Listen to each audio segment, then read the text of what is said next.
Olá, lindezas! E agora que nós já falamos sobre frase, oração e período, nós vamos falar sobre um termo intermediário entre a palavra e a frase, que nós chamamos de constituintes.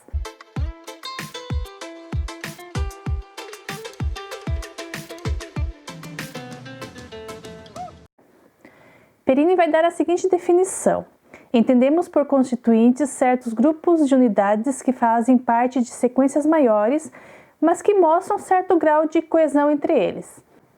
Trata-se do que alguns autores vão chamar de grupos naturais. As palavras mantêm relação entre si e eles tendem a formar grupos naturais no que diz respeito ao significado e também à organização dentro da frase. Vamos ver um exemplo. Esta aula de sintaxe é importante. Os falantes, mesmo aqueles que não têm um conhecimento metalinguístico, eles tendem a perceber que esta aula de sintaxe é um grupo natural, importante também, mas que, por exemplo, de sintaxe é importante, não forma um grupo natural. Então chamamos de esta aula, por um lado, e importante, por outro, de constituintes, mas não chamamos de sintaxe é importante um constituinte. E por que é importante a gente estudar os constituintes?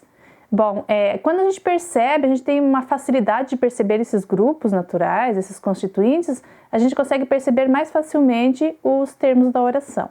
Então, o constituinte vai formar o sujeito, o objeto direto, objeto indireto, o predicativo e assim por diante.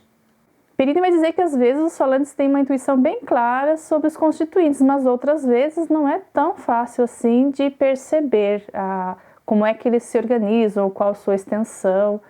E para isso a gente tem alguns testes, principalmente quando a gente está falando aqui uma análise metalinguística. Nós vamos mostrar 6 testes diferentes para a gente conseguir perceber esses constituintes dentro da frase.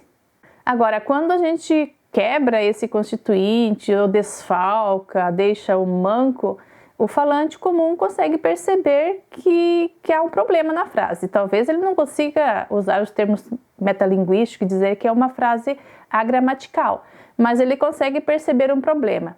Por exemplo, esta aula é importante de sintaxe.